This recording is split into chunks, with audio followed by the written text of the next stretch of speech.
Patagonia para el mundo. En Menú Patagonia. Analizamos la actualidad con la mirada única del sur. Noticias, tendencias y lo que está pasando. Con el sello de Patagonia Radio.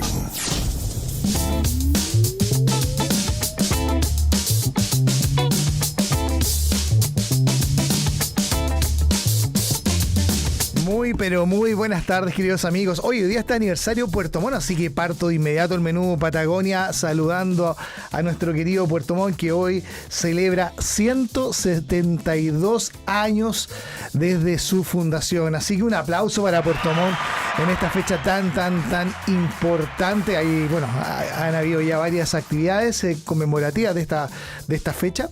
Y bueno, estábamos aquí ya conversando tras bambalinas con el Ceremi de Economía, Luis Cárdenas, a quien tenemos acá en el estudio. Acérquese un poquito más al micrófono, Ceremi, porque si no, no lo van a escuchar. A ver. Ahí sí. Ahí sí. ¿Cómo estás, Ceremi? Muy bien. Oye, muchas gracias por la invitación. Bueno, un saludo efectivamente a todos los puertomontinos en este aniversario. Y también yo como chilote debo decir que hay varias ciudades, una de ellas, los 458 años de la muy noble y leal ciudad de Castro también, ya. Aniversario importante. Bueno, para la capital del país también está de aniversario. También. ¿Qué pasó? ¿Por qué todos se le ocurrió fundar la ciudad el mismo día, parece? Claro, Concepción. Sí, ¿no? Claro, es una curiosidad. Sí. Bueno, Ceremi, ¿cómo ha estado? A ver, partamos, yo no lo vi el año pasado, ¿cierto? Sí, claro. Y bueno, hace poco, la semana pasada, si no me equivoco, partimos con la cifra económica. ¿Cómo quedó el 2024? Y hubo bastantes sorpresas, ¿no? Crecimiento económico 2,5%, que estaba en la línea de lo que estaba proyectando, si no me equivoco, el Banco Mundial, si no me equivoco, o una institución internacional proyectaba ese crecimiento para Chile, le ha hecho un tome medio a medio. Sí, nosotros como gobierno en general teníamos una cifra muy parecida al 2,5. Inicialmente era 2,6, lo bajamos porque hicimos un ajuste en medio, digamos, de acuerdo a la estimación del Banco Central, pero terminamos muy conforme con la cifra. Da cuenta, digamos, también de la importancia que tiene porque la cifra del mes de diciembre también da cuenta, digamos, de ese 6,6% en comparación con igual mes del año anterior, y también cuando tú miras la cifra desestacionalizada, que aumentó un 0,9% respecto del mes anterior y creció en los 12 meses un 4,3%. Entonces tú empiezas a mirar las cifras desagregadas, te das cuenta que efectivamente, digamos, los sectores de producción de bienes y servicios, si tú los sacas, comercio creció un 10,6%. Ya, eso es muy interesante. Pero ¿cuánto hay a ver, por un lado, la cifra, obviamente los números no mienten, los números siempre son honestos y es la realidad. Así es. 6,6%. Pero hubo momentos de justamente el mes de diciembre que impulsaron a que se diera esta cifra excepcional, que no quiere decir que se vaya a repetir y empecemos a crecer, digámoslo, porque pero está el tema del consumo. Obviamente la llegada de los argentinos, lo que le favorece a los argentinos el cambio. Hoy día uno va al mall y está lleno de patentes argentinas en el estacionamiento. Y también está lo que ha pasado con las cerezas, ¿no? Que también tuvo un impacto bastante fuerte, sobre todo por el mercado chino. Ahora, ese tipo de factores aparentemente fueron, digamos, no es que sea una constante, sino que incidieron más por un tema más fortuito, por decirlo de alguna manera, ¿no? Efectivamente, lo que pasa, digamos, todos los indicadores de crecimiento de alguna manera tienen alguna incidencia transitoria, ¿ya? Y algunas que tienen que ver justamente con la estacionalidad. Entonces, y algunos elementos exógenos también. Entonces, efectivamente, el comercio tuvo un gran dinamismo en el mes de diciembre, que además siempre el mes de diciembre se espera, digamos, que la actividad del comercio se aperture más, claro, y sea mucho más activa. Eso ocurre siempre, pero este año lo vivimos también y lo medimos, digamos, con una evolución mucho mayor y mucho más rápida. Y efectivamente, gran parte de esa incidencia tiene que ver con la llegada de los turistas extranjeros. Recordemos que el año pasado batimos el récord 5,2 millones de turistas extranjeros, cifra que no teníamos ni siquiera antes de la pandemia, ¿ya? O sea, antes de la pandemia tuvimos 4,6 millones de turistas extranjeros. Eso da cuenta de la importancia que tiene también nuestro país a la hora de poder atraer justamente no solamente en este caso los turistas argentinos, en invierno tuvimos muchos turistas brasileños, y eso tiene efectivamente un impacto importante, digamos, en sectores económicos como el comercio, como los servicios, porque también creció un 2% de los servicios. Hay que decir también el incremento que tuvo los pasajeros embarcados que llegaron a Puerto Montt en el año 2024. Casi 2 millones de pasajeros, o sea, cifras que superan la mejor cifra desde antes de la pandemia. Así es. Bueno, eso creo yo que es muy importante señalarlo, y además por eso que nosotros creemos como gobierno, digamos, de poder seguir avanzando y potenciando a través de la ley que tenemos hoy día, que va avanzando muy fuertemente también en el Senado a propósito de poder dar un impulso mayor al turismo, y eso implica también desafíos para el turismo del futuro, o sea, no solamente que tenga más ingresos para promover nuestros destinos en Chile, sino que además tenemos que tener preparados justamente para poder atender de buena manera a quienes nos visiten. Entonces, son parte también de los desafíos estructurales que tenemos como país, y tenemos que ser muy responsables a la hora de no solamente generar demanda, ¿verdad?, sino que también es importante cómo nosotros atendemos esa demanda y si estamos preparados o no. Entonces, hay desafíos en sectores puntuales, como en el caso del turismo. Creo que ahí se están haciendo cosas importantes. Creemos que la mirada tiene que estar puesta respecto de la sustentabilidad de un sector como lo es el turismo, y particularmente en nuestra región de los lagos. Entonces, factores del IMASEC yo creo que fueron positivos, y eso también da pie para cómo, desde el punto de vista del ánimo, desde el punto de vista de las expectativas económicas, vamos a abordar el presente año.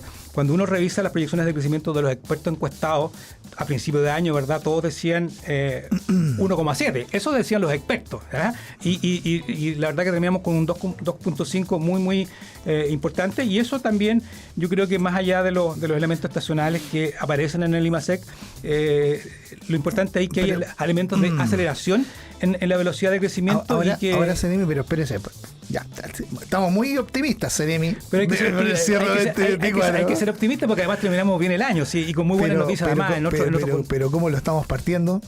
2025, alza de la luz, alzas en el gas. Bueno, ahí estaba revisando, estoy buscando el dato, mientras el año pasado también nuevamente la producción de salmones, que es nuestra principal exportación aquí en la región de los lagos, y la más importante exportación no minera de nuestro país al exterior, está con cifras que no son muy alentadoras, ¿no? Entonces, ¿cómo se avisora ese contexto que estamos viviendo hoy en lo económico para una proyección de crecimiento que también yo he escuchado a distintos especialistas en la materia, y que dicen que se celebra mucho, pero se celebra una cifra que es mediocre para el potencial de economía del país.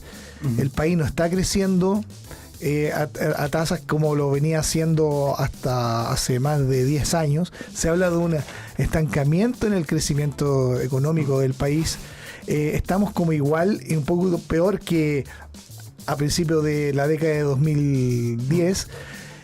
Entonces hay como mucho optimismo, pero en una cifra que no es para estar tan optimismo. Crecíamos al 4, 5%.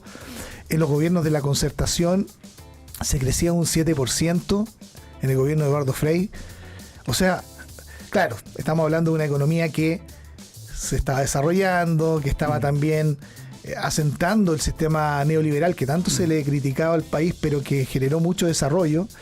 Entonces, ¿por qué hoy día estamos tan contentos con un 2,5? Es como sacarse un 4 en el colegio. Yo creo que es muy importante lo que tú planteas, porque esos justamente han sido los análisis que se han hecho, y además los diagnósticos que se están planteando ya hace 20 años. Cuando tú miras en retrospectiva, la capacidad de crecimiento de Chile ha caído en los últimos, muy rápido en nuestro país, y si tú miras los últimos 20 años, la desaceleración del país, el estancamiento de la productividad prácticamente ha sido cero en los 10 o últimos 15 años. Entonces empezamos a revisar efectivamente qué es lo que está ocurriendo. El mayor crecimiento estuvo en el gobierno de Patricio Aylwin con un 7,3%. ¿Ya? Ese ha sido el mayor crecimiento. Y si tú revisas lo que te da en promedio los años de crecimiento bueno, digamos, los ciclos, si tú miras del 2018 en adelante, ha empezado a caer notoriamente. Y quiere decir pero hoy día estamos hablando de que el gobierno del presidente Gabriel Boric es el gobierno desde el retorno a la democracia de menor crecimiento, ¿no? Claro, porque antes lo tenía el gobierno de Bachelet 2, claro, y ahora lo tiene el presidente Boric. Lo que tenemos, y yo creo que es importante considerar cuáles son los ciclos políticos. Cuando hablamos de vuelta a la democracia, efectivamente donde una economía se estaba insertando en el contexto internacional, muy incipiente, donde estamos desarrollando producciones nuevas, ese ciclo, había interés por invertir. Había por invertir. Luego viene el gobierno del presidente Eduardo Frei Ruiz Tagle, cuando se crece un 5%. Después, ahí el país se abrió al mundo. Claro, y después todo el desarrollo ya más o menos en el gobierno de Ricardo Lagos con un 4,8% de crecimiento. El gobierno de los empresarios, le decían. Efectivamente. Y si tú miras, después el primer gobierno de Michelle Bachelet es un 3,5% de crecimiento. Luego viene el gobierno de Sebastián Piñera con un 5,4%. El segundo gobierno de Sebastián Piñera, de Bachelet con un 1,8% y el último de Piñera con un 2,5%. Entonces, cuando uno empieza a mirar la historia, va viendo cómo nuestro nivel de crecimiento ha ido disminuyendo. Y eso tiene que ver justamente con lo que hemos nosotros planteado. Tenemos un problema en la productividad, tenemos un problema en el estancamiento de la productividad, tenemos un problema en la inversión privada y también... Pero Seremi, cuando hablamos, por ejemplo, de un estancamiento de la productividad, ahí entramos en un tema que se suponía, en la expectativa de todos los que votaron por este gobierno, que se iba a resolver y que iba a mejorar la educación. Porque parte de la productividad, dentro de lo estructural de la productividad, está justamente la educación. Y hoy día hemos visto que el último resultado de la PAES, pudimos evidenciar empíricamente cómo la educación pública está por el suelo. Bueno, yo creo que hay... la privada, por el contrario, está lo más alto. Yo creo que ese análisis es interesante y ese debate también, porque cuando tú miras los estancamientos de la productividad, no solamente tiene que ver a propósito de niveles de educación o donde se ponen los énfasis, sino también en el cambio de adopción tecnológica, en los niveles de inversión de las empresas, y eso da cuenta efectivamente de que nuestro país tiene problemas estructurales, y esos problemas estructurales tienen que también obedecer y colaborar desde la política pública para que efectivamente vayamos disminuyendo esas brechas y podamos tener un potencial de crecimiento mayor. Ahora, lo que ocurre, digamos, en los ciclos económicos actuales es que si tú miras las economías que aún no alcanzan su potencial de crecimiento, tienen todavía márgenes para crecer, pero en general todas las economías más desarrolladas del mundo, después de la década del 2000, comenzaron a caer en sus niveles de desarrollo, de crecimiento, y hoy día están más o menos todos iguales. Si tú miras los países de la OCDE, más o menos el nivel de crecimiento es similar. Entonces estamos en un momento del ciclo económico a nivel global donde efectivamente también hay un cambio en la mirada, un cambio en cómo conquistamos el nuevo desarrollo de la economía, y eso tiene que ver con los cambios de adopción tecnológica, qué va a ocurrir con la inteligencia artificial, cómo estamos entregando nosotros el desarrollo, digamos, o la sofisticación de la oferta que tenemos en nuestro nivel de producción. Todo eso son elementos importantes. Absolutamente, pero también cómo atraemos inversionistas hoy día, porque está bien, todo eso es como lo que me parece de toda lógica, que hay que empezar a enfocarse, mirar, trabajar. Pero en lo concreto hoy día Chile está sin inversión prácticamente, muy baja en comparación con años anteriores. No es un país atractivo para invertir hoy. No, pero eso no es así, porque si tú miras la cifra, a ver, el año pasado batimos el récord de exportaciones, 100.000 millones de dólares. Yo hablo de inversión, o sea, de inversionistas que digan, ¿sabe qué? Mira, entre poner las lucas en Argentina, entre poner las lucas en Perú, entre ponerlas en, qué sé yo, las pongo en Chile. Hoy día como que aparece una situación que a ver, no viene de este gobierno, ¿eh? Esto viene de antes, con los procesos constitucionales y todo eso, pero todavía como que ese driver es súper importante. La semana pasada escuché una entrevista al ministro Mario Marcel, en donde hablaba que iba a haber un proyecto que se va a presentar ahora cuando se inicia el periodo legislativo, para bajar el impuesto a las utilidades de la empresa, que hoy día está en el 27%, que entiendo que es uno de los más altos de la OCDE, uno de los más altos, no el más alto, pero uno que está por sobre la media, y buscan reducirlo un 25 o hasta un 24%, siendo que la media de la OCDE es de 23,5%. Eso quiere decir que el gobierno hoy día está como tomando conciencia que se necesita ser un país más atractivo para invertir? O sea, a ver, ese principio siempre ha estado como gobierno. De hecho, cuando nosotros asumimos como gobierno, tuvimos dos tareas fundamentales. Uno, cómo reactivamos la economía del país, porque acordémonos que veníamos saliendo de la pandemia con una inflación sobre el 12%. Entonces, primero, medidas contracíclicas para eso. Entonces, nuestro primer 2 años de gobierno estuvo justamente en cómo estabilizamos la economía, reducimos la inflación en nuestro país, y después del segundo año, cuando ya tuvimos estabilizado la economía, vino justamente en una propuesta bien recibida por los empresarios que denominamos, digamos, un plan pro crecimiento y empleo. Y eso lo que hace justamente es abordar el tema estratégico para nuestro país de retomar la senda del crecimiento, y para eso se discutió en el Parlamento, ya hoy día es ley, varios elementos que son justamente que apuntan al incentivo de la inversión. Están los 22 temas de la reforma tributaria, particularmente, digamos, donde buscamos no solamente poder mejorar las condiciones de hoy día de inversión, sino que también cómo abordamos los temas que son importantes, de la elusión, de la evasión, por una parte, para la recaudación, y por otro lado de la formalización, un gran problema que tenemos también con la informalidad. Entonces, hay 22 medidas que se están avanzando, y por otro lado, este pacto por el crecimiento, donde lo que nosotros hacemos es, hemos logrado en los últimos 2 años tener la mayor inversión extranjera en nuestro país. ¿Ya? Cuando uno mire las cifras, la verdad que no veíamos el nivel de inversión extranjera. Casi en los últimos 15 años ha sido la mayor inversión extranjera que hemos tenido, digamos, en el último año. Entonces, después... ¿Pero con qué rango de comparación cuando uno revisa... Hay que diferenciar dos cosas. ¿Es una comparativa estacional? No. Cuando tú revisas la inversión extranjera del año pasado y el año anterior, tenemos una diferencia notable respecto de lo que venía ocurriendo en los últimos años de la inversión extranjera. Los flujos de inversión a nuestro país. Y luego hacemos la diferencia con la inversión nacional, porque efectivamente estos proyectos, que son grandes proyectos muchas veces de inversión en minería, por ejemplo, en energías renovables, que son donde se han consolidado la gran mayoría de la inversión en Chile, son proyectos también que son más de largo plazo y que tienen impacto, digamos, en el largo plazo. Entonces, es lo que estamos buscando. Y por otra parte, como gobierno, hemos acompañado desde el año pasado en programas justamente para que una vez que hayan salido de los sistemas de evaluación de impacto ambiental, nosotros desde el Ministerio de Economía los acompañamos a todas estas empresas para materializar su inversión. ¿Y qué pasa con el tema de la permisología? Lo hablábamos la otra vez, sí. ¿Se acuerdan?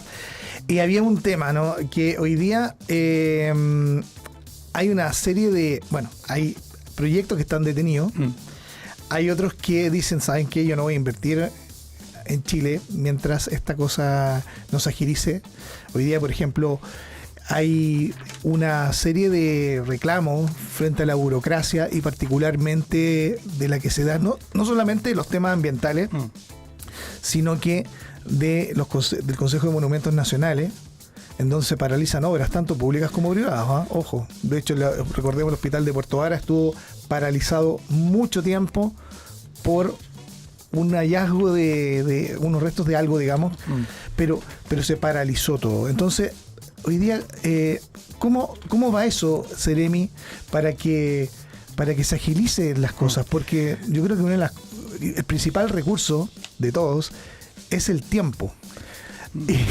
Y para cualquier inversionista también es una variable atractiva. Si hablamos de agenda pro crecimiento, ¿cómo está hoy día viéndose eso? Y me gustaría, Seremi, porque estoy hablando con el Seremi de la región de los lagos, ¿cómo eso se está aplicando hoy día aquí en nuestra región?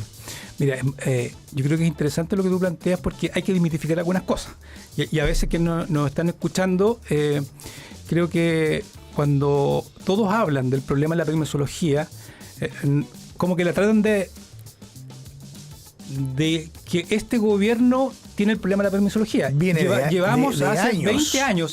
Y una de las cosas estructurales de lo que hablamos, justamente por qué el país no crece y por qué no hay inversión y por qué las cosas se demoran tanto, es justamente porque tenemos un problema estructural. Pero este gobierno tiene la oportunidad de solucionarlo. Entonces, justamente, este gobierno lo que hace es levantar un proyecto de ley que lo hace nuestro Ministerio de Economía con apoyo transversal de todos los gremios, pasó en el Senado, nosotros creemos que justamente este año debiéramos materializar en el primer semestre, ojalá así sea, digamos, este proyecto de ley que se transforme en ley de la República, porque lo que va a permitir es destrabar justamente los problemas en reducción de entre un 70 y un 30% de los permisos hoy día sectoriales. Recordemos que tenemos más de 400 permisos sectoriales en este país. Entonces vamos a crear una institución que va a permitir justamente destrabar esos temas. Y por otro lado, en paralelo a lo que tú... ¿Pero qué van a crear? ¿Una institución? Sí, no me digas que van a crear otra institución, por favor. Hoy día existen lo que se llaman las ventanillas únicas, ¿ya? Entonces eso se va a mejorar, se va a profundizar, porque efectivamente no hay diálogo entre las institucionalidades.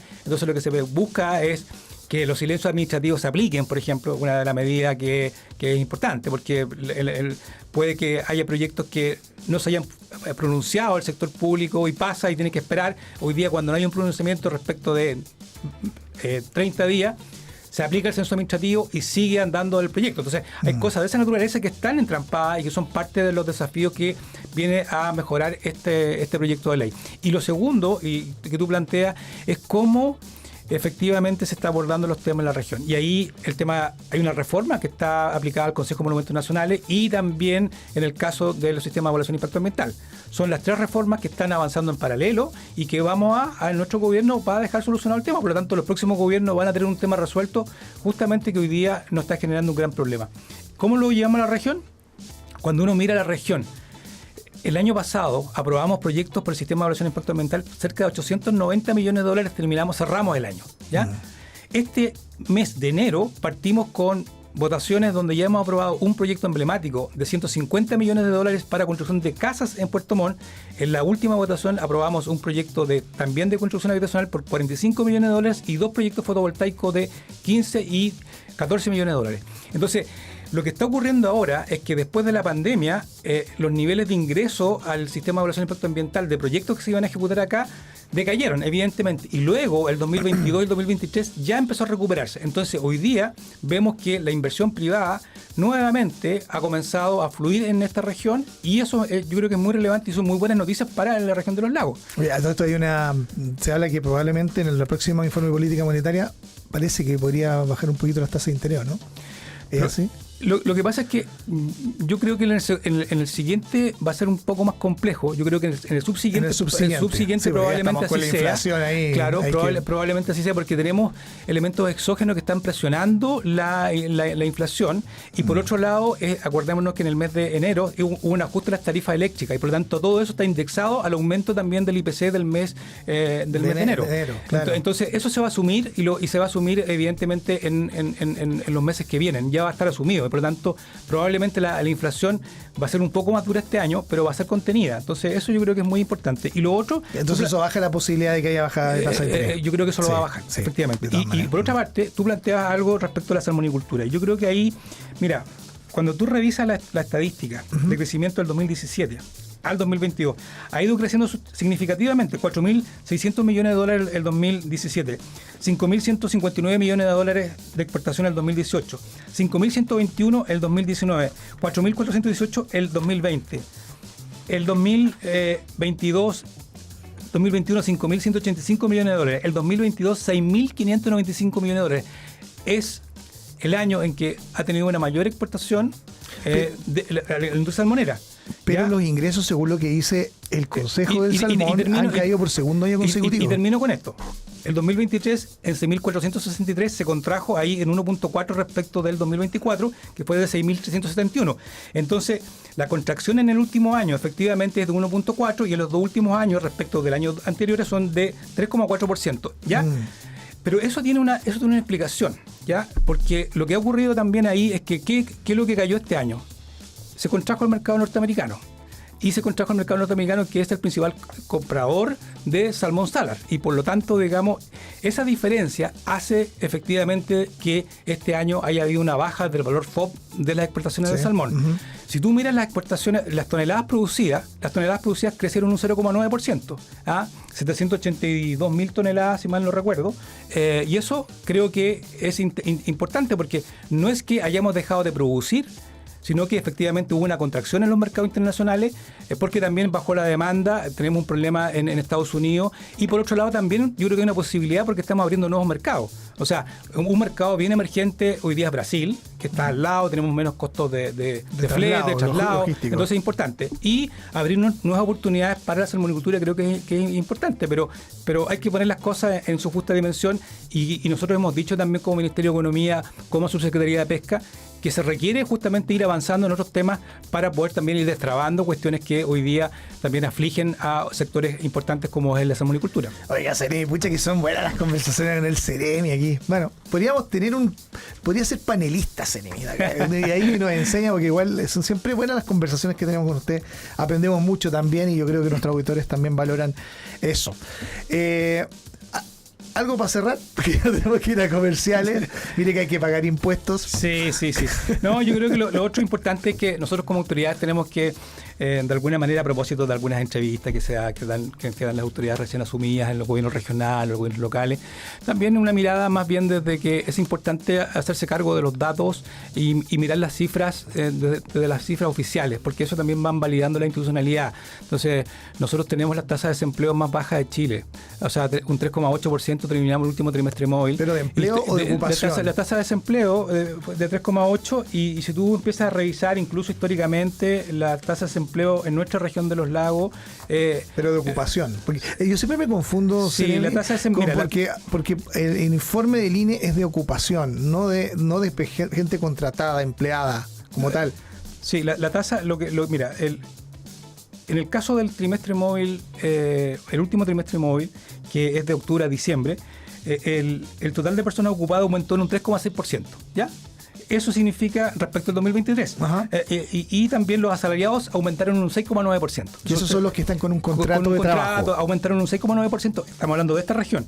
Y cuando tú miras en el caso de la desocupación, las tasas regionales de desocupación es de un 3,8%, que es inferior al 4,7% que estuvo en el trimestre móvil anterior, y si tú lo comparas con el trimestre móvil del año anterior es un 4,6%.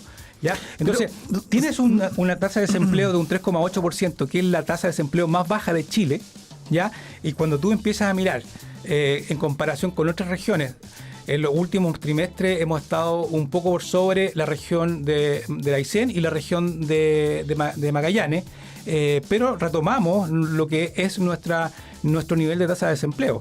Y eso es muy importante. Ahora lo que ocurrió después de la pandemia es que la fuerza de trabajo, vale decir las personas que estaban inactivas, han comenzado paulatinamente a incorporarse al mercado laboral, pero además de eso el mercado laboral lo que ha ido es generando empleo. Entonces es importante en eso, y por eso también tenemos esas buenas cifras. Ahora, si tú lo miras desde el punto de vista de la participación, nuestra región todavía... el promedio de Chile es un 61% de participación del mercado laboral, y nuestra región históricamente ha estado por debajo. ¿Ya? Eso es interesante. Tenemos un 57,8% de tasa de participación, y si tú miras la tasa de ocupación informal, tenemos un 27,5%, y lo que ha ocurrido a nivel país es que los últimos 10 trimestres móviles hemos ido cayendo en la tasa de informalidad. Entonces, muy interesante eso. Es un dato muy, muy interesante para analizarlo, y que seguramente lo vamos a analizar en otro momento también, para que siempre hay temas interesantes para abordar. Ceremi, muchísimas gracias por venir a Patagonia Radio. Muchas gracias, Cristian.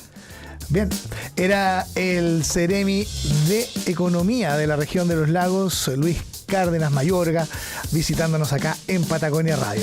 Faltan 24 minutos para las 2 de la tarde, así que nos tenemos que ir, pero rapidísimo, a tanda, y ya seguimos con más de este menú Patagonia. Momento de un alto. Pero quédate con nosotros. Enseguida volvemos con más menú